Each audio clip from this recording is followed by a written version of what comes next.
সভাৰ এই সভাসদত মই আহিলোঁ, উপস্থিত হৈ নিজকে সুখী অনুভৱ কৰিছোঁ। আৰু বিশেষকৈ বড়ো সাহিত্য সভাই যি সভা সমিতিখিনি তেওঁলোকে একেবাৰে ভিতৰুৱা দুৰ্গম অঞ্চলত অনুষ্ঠিত কৰিছে, মোৰ বগীজুলি অঞ্চলতো অনুষ্ঠিত কৰিছে, প্ৰতি বছৰে তেখেতসকলে অনুষ্ঠিত কৰে।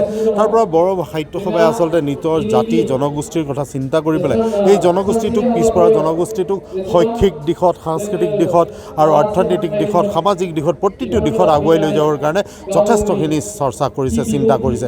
আৰু সেইকাৰণে মই বিশেষকৈ সাহিত্য সভাৰ প্ৰতিগৰাকী বিষয়ববীয়াক মই মোৰ ফালৰ পৰা আন্তৰিক ধন্যবাদ আৰু কৃতজ্ঞতা জনাইছোঁ। আৰু অনাগত দিনত তেওঁলোকে এই প্ৰচেষ্টা অব্যাহত ৰাখক।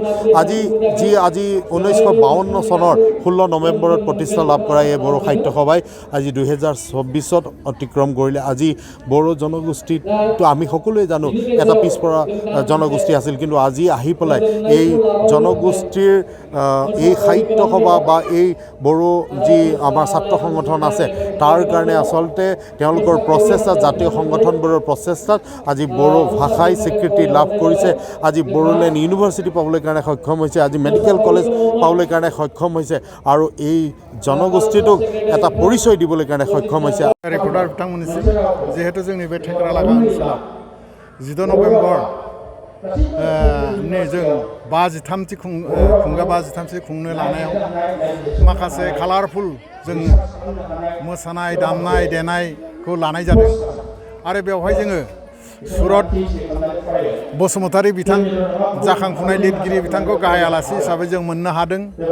आरो लोगोसे जोंहा राफोद लिरगिरि बिनोद रबिन नार्जारी बिथांखौबो जों बेवहाय जोंनि दिनैनि गेवलां मेलायाव मोननो हादों। आरो बेवहाय माखासे मोजां उथिबोनाय एबा मोजां खनगिरि मेथाइ खनगिरिफोरखौबो जों मोननो हादों। आरो बे मोसानाय दामनाय देनायजों दा मोनायावबो जोंहा 6 रिंगानिफ्राय बेवहाय बेवहाय खुंफुंनो लादों। लोगोसे जोङो माखासे गोबां जेथो जेंनानि गेजेरजोंब्लाबो जोङो गोबां लिरगिरिफोरखौ जोंनि ओनसोलनि बालिपारा हालामनि गेदेमा बिथांमोनखौ जों मोननो हादों।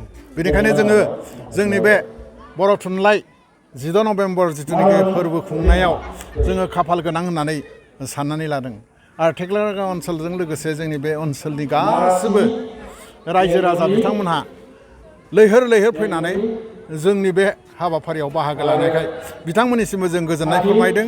आरो जोंनि बे दा बर्थमान जिथुनिखि बालिपारा गुदि बर' थुनलाइ आफादनि आफादगिरि जे बिथां बानेस्वर स्वर्गियारि बिथांनि जिथुनिखि गोख्रों दैदेननायाव बे हाबाफारिया जादों।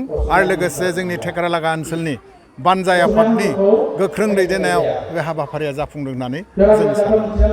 दा जिहेतु जोङो नै जोंनि गेवलां मेलाया जोबनानै फैबाय, दसे समनि उनावनो दा मोनायाव जोङो आरो हारिमु बिलिफांखौ जोङो लानाय जादों। बेनिखायनो जोङो गासिबो रायजो राजाफोरखौ मैयानि बायदि जिथुनिखि साननैनि हाबाफारि मैयाव जेरै डेलिगेटआ जोंना मोजाङै जानानै थांबाय, गोबां बेवहाय जोङो साहित्यखौ लानानै जोंनि ओनसोलखौ लानानै माबायदि दावगानांगौ, जों माबायदि मोनदों आरो जोङो माबायदि सिबिनांगौ बेखौ जोङो गुवारै गेबेङै जों सावरायदों। बे डेलिगेटआबो जोंनिया जोबोद मोजाङैनो जादों। बिनि थाखाय आङो जोंनि जिथुनिखि दैदेनगिरि बिथांमोनखौ आङो जोबोद हामबाय होनदों। आरो लोगोसे दिनैनि जिथुनिखि हाबाफारि बेबो मोजाङै मोजां जानानै थांगोन बेखौ आं आसा खालामनानै आंनि बे सुंद' बिबुंथिखौ एसेयावनो फोजोबबाय।